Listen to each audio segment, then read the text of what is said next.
Sister Carrie.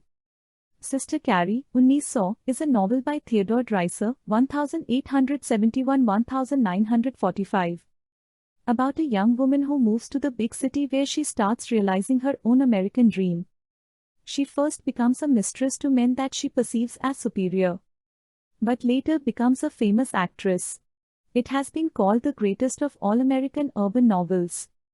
वह पहली बार पुरुषों के लिए एक मालकिन बन जाती है जिसे वह बेहतर मानती है, लेकिन बाद में एक प्रसिद्ध अभिनेत्री बन जाती है। इसे सभी अमेरिकी शहरी उपन्यासों में सबसे महान कहा गया है। प्लॉट सारांश। 1889 के अंत में कोलंबिया शहर, विस्कॉन्सिन में जीवन से असंतुष्ट 18 वर्षीय कैरोलीन मीबर अपने परिवार के लिए सिस्टर कैरी, अपनी बड़ी बहन मिन्नी और मिन्नी के पति के साथ रहने के लिए ट्रेन को शिकागो ले जाती है।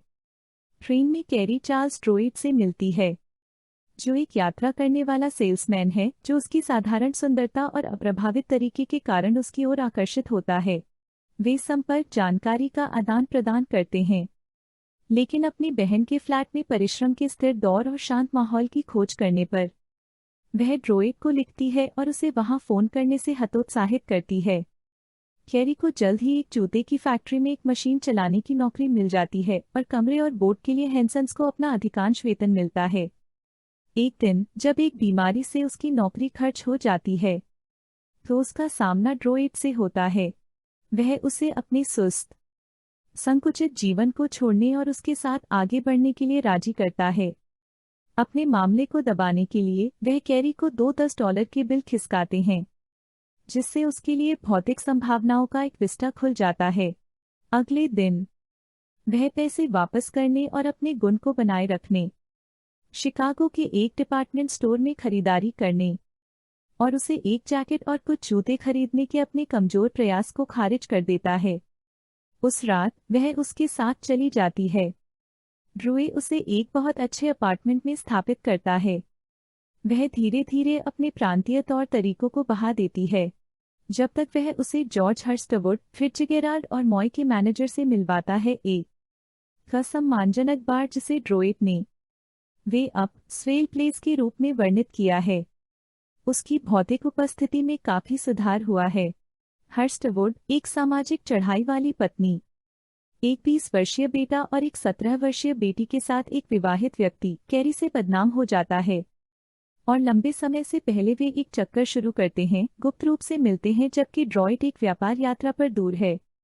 एक रात ड्रोइड अपने स्थानीय अध्याय एक्स के लिए ऑगस्टिन डेली के मेलोड्रामा अंडर द गैसलाइट की एक शौकिया नाटकीय प्रस्तुति में लॉरा की भूमिका निभाने के लिए एक अभिनेत्री को खोजने के लिए लापरवाही से सहमत हो जाता है।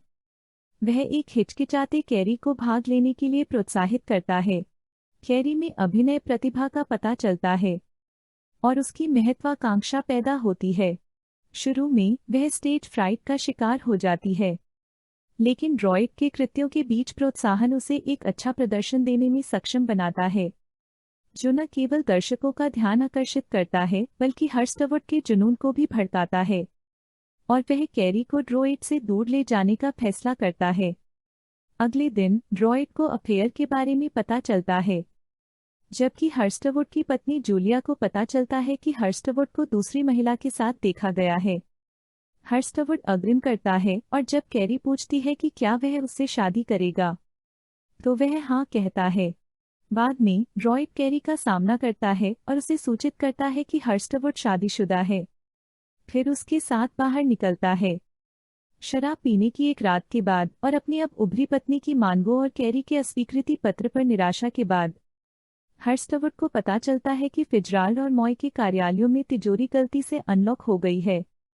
जब वह अनजाने में पैसे निकालने के बाद तिजोरी को बंद कर देता है, तो वह नशे में घबरा जाता है और दिन की आय चुरा लेता है, $10,000 से अधिक। ड्रोइड की अचानक बीमारी के झूठे बहाने वह कैरी को एक ट्रेन में लुभाता है और उसे कनाडा ले जाता है। मॉन्ट्रियल में हर्स्टवुड एक निजी अन्वेषक द्वारा पाया जाता है। वह अभियोजन से बचने के लिए चुराए गए अधिकांश धन लौटाता है। हर्स्टवुड एक विवाह समारोह की व्यवस्था करके कैरी को शांत करता है, हालांकि वह अभी भी जूलिया से शादी कर रहा है और यह जोड़ी न्यूयॉर्क शहर चली जाती है। वे एक फ्लैट किराए पर लेते हैं जहां वे जॉर्ज और कैरी व्हीलर के रूप में रहते हैं। हर्स्टवुड एक सैलून में अल्पसंख्यक रुचि खरीदता है और सबसे पहले कैरी को पर्याप्त, यदि भव्य नहीं है, जीवन शैली प्रदान करने में सक्षम है। हालांकि दंपति दूर तक बढ़ते हैं क्योंकि उनके वित्त में ज्यादा सुधार नहीं होता है। कैरी का असंतोष तभी बढ़ता है जब वह एक नए पड़ोसी श्रीमती वैंस के साथ दोस्ती करती है, जिसका पति समृद्ध है।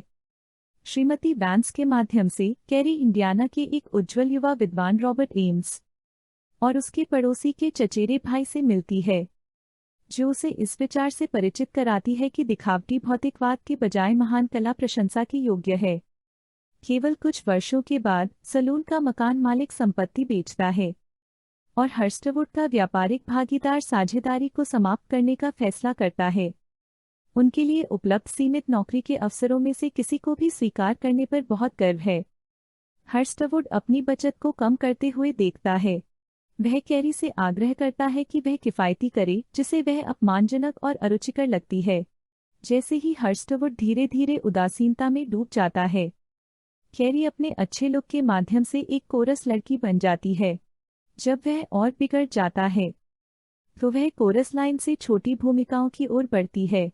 एक नाबालिग, गैर बोलने वाला चरित्र, एक उमड़ती हुई क्वेक्रेस के रूप में उनका प्रदर्शन दर्शकों को बहुत खुश करता है और नाटक को हिट बनाता है। उसके साथ एक और कोरस लड़की, लोला ओसबोर्न से दोस्ती है, जो कैरी से उसकी रूममेट बनने का आग्रह करती है। पैसा कमाने के अंतिम प्रयास में हर्स्टवुड एक स्कैब बन जाता है, जो एक स्ट्रीटकार ऑपरेटर की हड़ताल के दौरान ब्रुकलिन स्ट्रीटकार चलाता है। उनका दुर्भाग्यपूर्ण उपक्रम केवल 2 दिनों तक चलता है, जो स्ट्राइकर्स के साथ कुछ हिंसक मुठभेड़ों के बाद समाप्त होता है। हर्स्टवुड के छोड़ने के कारण से अनजान कैरी उसे छोड़ देता है। हर्स्टवुड अंततः न्यूयॉर्क के बेघर लोगों में से एक बन जाता है।